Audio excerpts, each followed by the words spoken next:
Julian Hart was a name that echoed across boardrooms and business channels like gospel.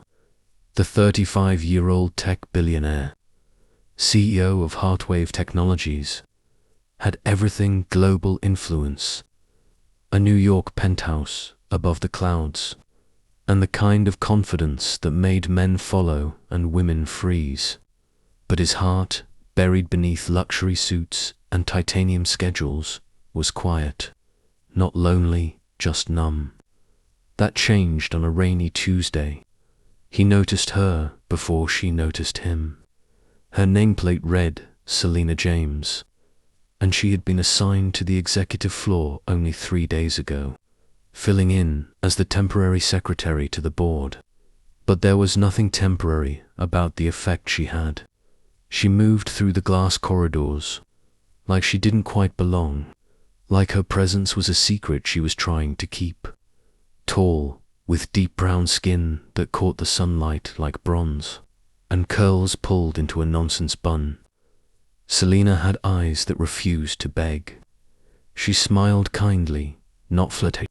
She was efficient, articulate, and very much invisible, or so she thought.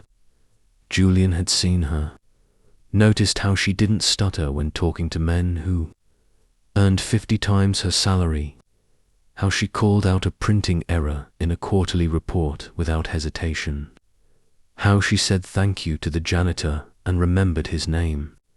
She intrigued him, and that terrified him, because Julian Hart didn't do intrigued. He did mergers and numbers. He did private jets and power plays. But he found himself staying back 5 extra minutes in the conference room, just to watch her gather up files with that same calm grace.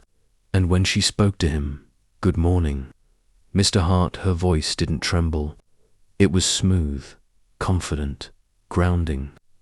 Selena, on the other hand, had no time for fairy tales. She was working this job for her mother's medical bills.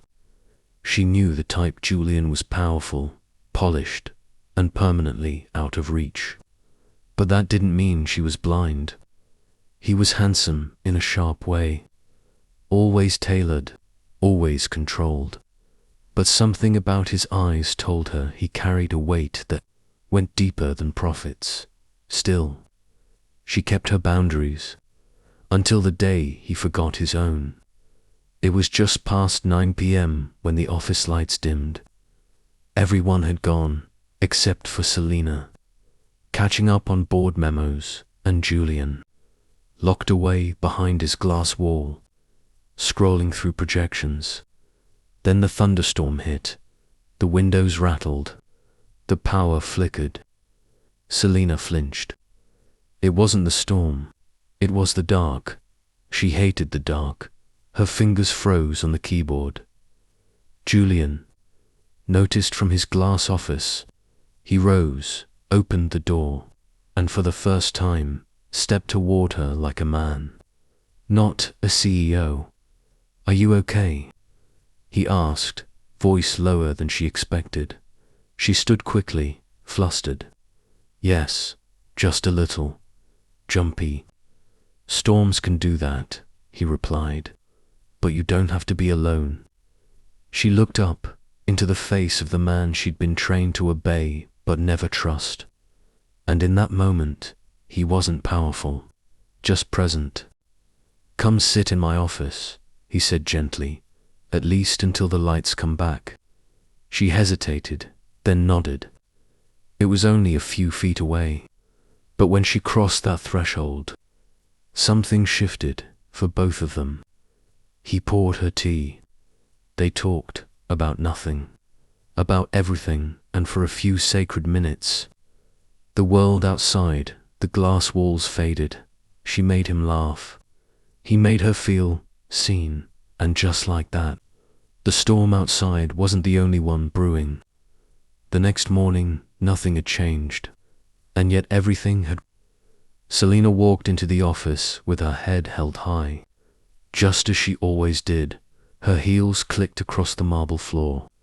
Her black blazer fit sharp across her shoulders. Her eyes stayed forward, but inside. Her mind wandered back to that glass office, to the warmth of tea and an unexpected laugh that still echoed in her ears. Julian Hart had become more than a name to her. Still, she reminded herself, he's the boss. You're the secretary. Stay in your lane.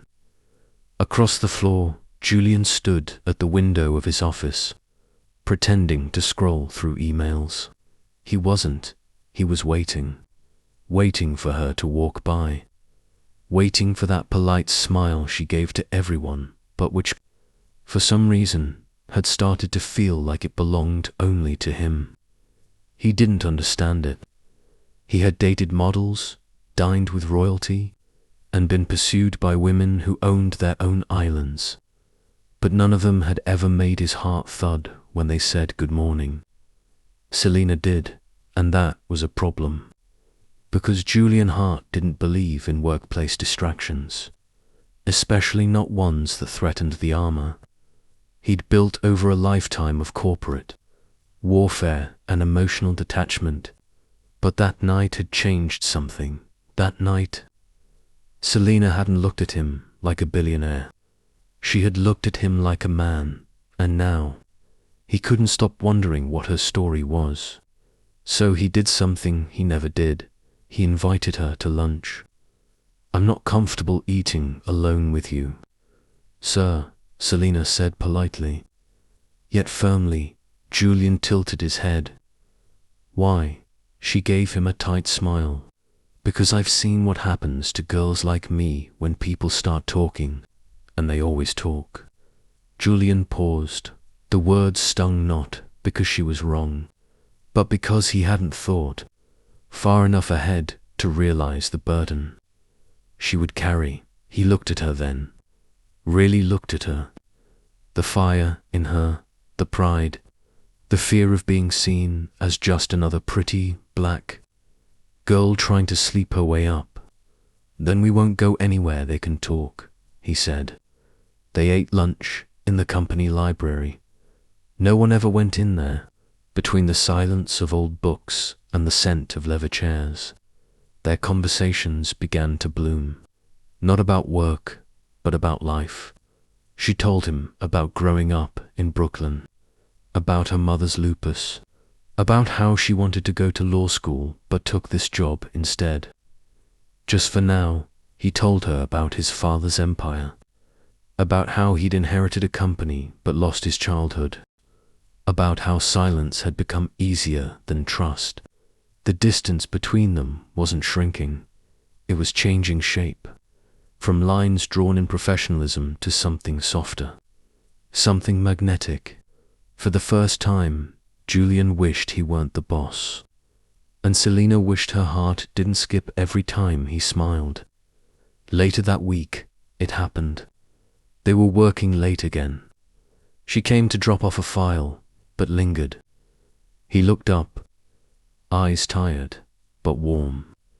"Selena," he started, then stopped. The air was thick. "Yes," she said, voice barely above a whisper. "I don't want to make you uncomfortable, but I think about you more than I should." Her breath caught. "Julian," she said, dropping the Mr. Hart for the first time. "I know," he said softly. "I'm your boss, and I don't want you to feel cornered. I just needed you to know." She stood there for a long moment, heart racing. Every warning in her head was blaring, but still, she didn't walk away. "I think about you too," she said. That was the moment the room shifted, not from romance, but from truth. Julian didn't kiss her that night. He didn't touch her, didn't even step closer, and somehow that made the moment more powerful than anything physical could have. He had said what he needed to say, and then let her choose what to do with it. Selena went home that evening feeling like the ground had shifted beneath her feet. She stared at the ceiling for hours, her mother's soft snores echoing from the other room. Everything in her life had always followed one rule: Don't fall for the fairy tale. You can't afford the crash. But Julian wasn't a fairy tale. He was real, complicated, broken in some places, but not unkind. And for the first time, Selina wanted to risk something for herself, not just for survival, not just for her mother, but for her heart. At the office, things changed, but quietly. They still addressed each other formally in front of others, still kept a respectful distance in meetings, still played their roles. But when no one was watching, he left handwritten notes on her desk. The board loved your revisions. Thank you. You're brilliant. Don't ever let anyone tell you different. Lunch in the library today. She kept every note. They talked more, laughed more, and slowly walls began to crumble. Julian started opening up about his life, not the version on magazine covers, but the real one, about losing his mother to cancer at 17, about building Heartwave to distract himself from grief, about how money had made him powerful, but also profoundly lonely. Selina shared stories about her little victories, getting her GED while working 2 jobs, reading law books in between bus rides, learning how to be strong without becoming hard. They were from different worlds, but they understood each other in a way no one else had ever tried to. Still, the real world, the one outside the glass office, had sharp teeth. The rumors started small, a side glance in the elevator, whispers in the break room, a careless joke from one of the senior VPs at a board dinner. Heard the boss has a new personal assistant. Julian caught it. His jaw tightened, but he said nothing. Selina heard it too. She laughed it off, but it stayed with her like a stain she couldn't scrub out. And then came the article. One blurry photo of them walking into the building together. Nothing inappropriate, nothing scandalous, but it was enough for the tabloids to spin a headline. Billionaire Heart's secret secretary romance. Selina found it first. Her hands trembled as she read it. The article wasn't just invasive, it was cruel. It referred to her as a mystery woman of color, and painted her like a gold digger in designer heels. She felt sick. The next day, she typed up her resignation. Julian was in a meeting when he received the email. He excused himself mid-sentence and went straight to her desk. But it was empty. He found her in the mailroom, clutching her bag, trying to breathe. "Selina," he said gently, "don't do this." "I have to," she whispered, voice cracking. "This isn't just gossip. It's about me, about how people see us. You'll survive this." "I won't. I'll protect you," he said. "You can't," she replied, eyes shining. "Not from this. Not from what it feels like to be the poor black girl who people think seduced. Her boss." He stepped closer. "Selina, I didn't fall in love with you because of pity or rebellion. I fell for you because you're the strongest, most honest person I've ever met. Don't walk away from that." Her eyes searched his, trembling. "You love me." He nodded, no hesitation. "Yes, I love you." She blinked, stunned. Part of her had hoped for those words.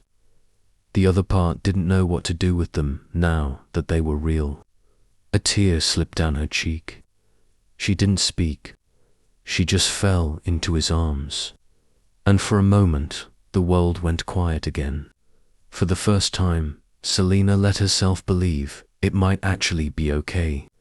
She didn't quit that day. Julian convinced her to take a week off instead, not to hide, but to breathe.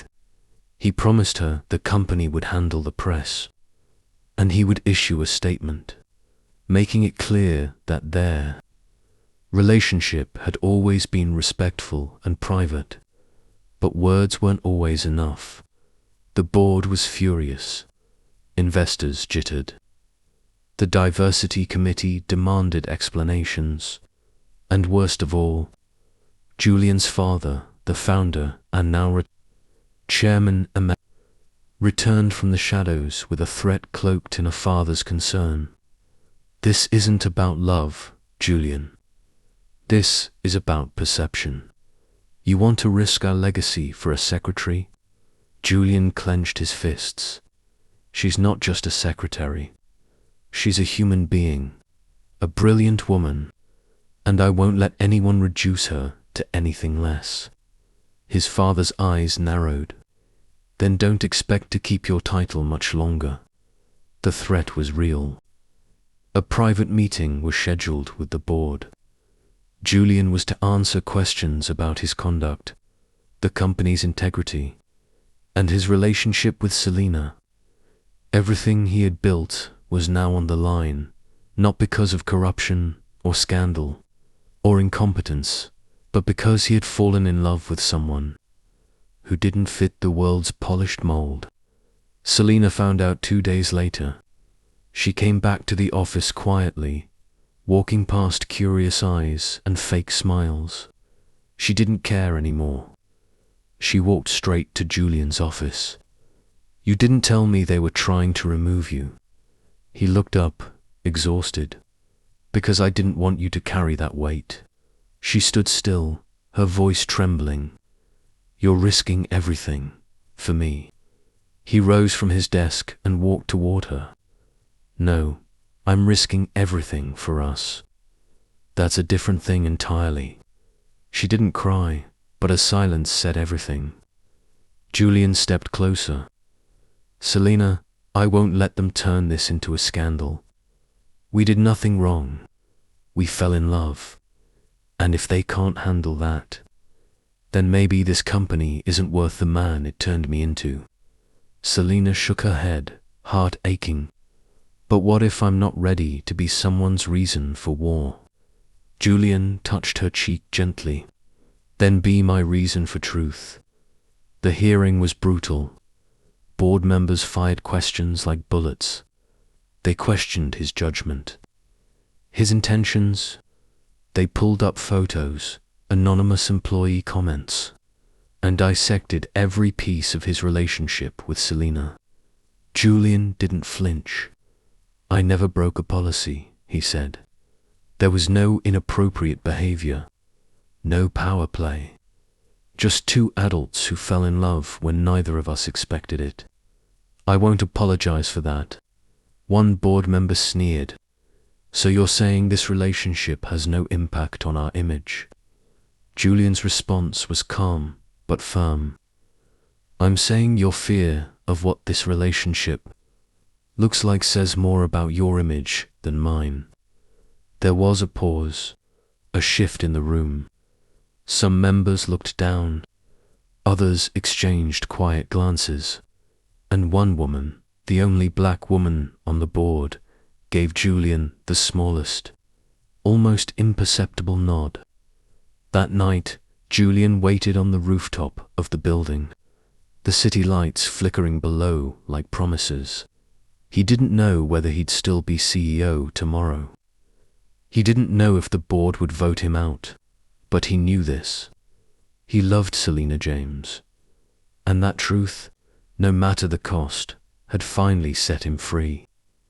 When the elevator doors opened, she was there. Selena stepped out, wind catching her curls, eyes filled with fire and fear and something else, hope. "I'm not running anymore," she said. Julian stared at her, stunned. "I can't control what they say about me," she whispered, "but I can choose what I believe about myself. And I believe you. I believe us." He reached for her hand. She didn't hesitate. The board's vote came the next morning, 7-4 in Julian's favor. He would remain CEO of Heartwave Technologies. But the board made it clear, one more distraction and he'd be replaced. The message was obvious. The world wasn't quite ready for a love like his and Selena's to exist inside boardrooms, built by old money and older prejudice. But Julian didn't care anymore. He had fought, not just for his position, but for the right to live a life that felt real. For the first time in years, his decisions weren't driven by profit, margins, or public image. They were driven by heart, and that made all the difference. As for Selena, her life changed too. The company offered her a relocation package and a quiet transfer to a new division. A polite way of saying please, disappear. But she refused. Instead, she asked to move departments on her terms and took a position in Heartwave's pro bono legal outreach team. It was a job no one had expected her to want, because no one had taken the time to know who she really was. But Julian had, and now the world would too. 3 months later, they walked hand in hand into a gala, not as CEO and secretary, not as scandal and curiosity, but as a couple, powerful, proud, equal. The whispers didn't stop, but neither did the stares of admiration from those who understood what it meant to defy expectation and choose love anyway. Julian gave his speech at the gala that night, not about market shares or acquisitions, but about legacy. "We build companies like we build walls," he said. "Strong, proud, expensive walls to keep out anything that challenges what we're comfortable with. But sometimes, someone walks through those walls, and instead of pushing them out, we must ask ourselves why the walls existed in the first place." Selena watched from the front row, her hand pressed over her heart, tears glistening in her eyes. He looked at her, and the entire room vanished. Later that night, on the rooftop where their story had changed, Julian knelt down and pulled a small velvet box from his pocket. "Selena James," he said, voice rough with emotion. "I don't want a life where I win without you in it. I don't care if we have to keep fighting. I'll fight every day as long as it's with you. Will you marry me?" She didn't cry immediately. She laughed first, a soft, joyful, disbelieving laugh. Then came the tears. "Yes," she whispered. "Yes, Julian. Always, yes." He slid the ring onto her finger. It wasn't flashy. It wasn't overdone. But it sparkled, just like the future she never thought she'd have. 2 years later, she stood beside him at a press conference, not as his secretary, not as his scandal, but as his wife and the new director of social equity initiatives at Heartwave. A young black girl, watching the press conference from her laptop at home, whispered to herself, "Maybe I can be that, too." And just like that, the story that began in silence became a legacy of voice, love, and courage. Because sometimes love doesn't just break rules, it rewrites them. Thank you for watching.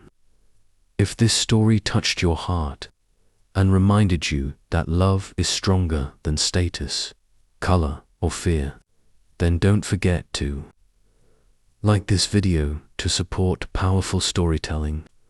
Comment below what moment moved you the most. Share this story with someone who still believes in real love.